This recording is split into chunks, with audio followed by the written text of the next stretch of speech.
Hello and welcome to Open. I'm Rhina Valentin, your host of Café con Leche for the next hour. Always inviting you to get social with us online. That's right. Tweet us and follow us on Instagram at BronxNet TV and like us on Facebook at Open BronxNet Television.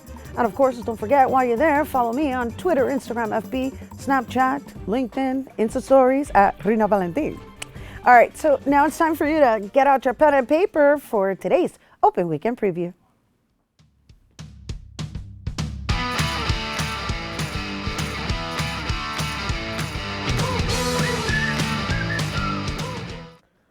First, for you to check out Bon Plenazo Collective. This unique gathering of bomba y plena artists and musicians come together to create the Afro-Boricua Criollo musical genre. Watch them as they perform classic, innovative repertoire of original and standard bomba y and plena works, and this cultural enlightening experience is taking place on Saturday, March 11th at 8 p.m. at Pregones Theater, located on 575 Walton Avenue in the Bronx. And for more information, visit pregonesprtt.org/events. Next up, garden workshops, terrariums.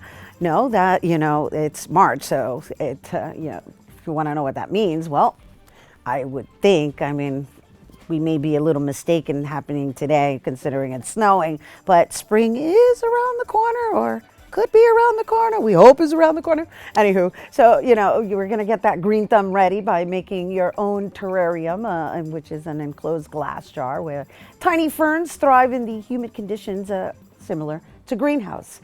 And all this and more is taking place on Saturday, March 11th at 2 p.m. at the Perkins Visitor Center at Wave Hill, located on 649 West 249th Street in the Bronx. And for more information, visit wavehill.org/events. And finally, for you to explore Bronx Stories, Bronx Women. March is Women's History Month, and get out and celebrate with an evening of poetry, storytelling, and music, all inspired by the Bronx, for the Bronx, and the works on the view at the Bronx Museum. And there's also going to be an open mic following, so make sure you get out there and have your voices heard.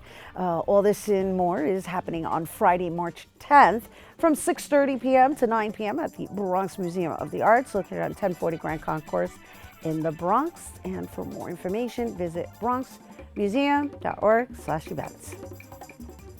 And there you have it. Lots for you to get out and explore. It's indoors. Okay, so in other news, United Against Hate, local officials and the Riverdale Jewish community leaders rally against a recent wave of anti-Semitism.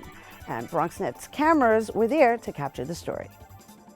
Recent bomb threats to local Jewish community center put Bronx residents in fear. Individuals come together to discuss actions in order to terminate these hate crimes for good. A combination of senators, assemblymen, rabbis, and others come together to enforce legislative action to regulate these biased crimes. The bomb threats that have surpassed throughout the nation give Bronx residents the initiative to conjure up ideas to the government. I think this was an evening of solidarity.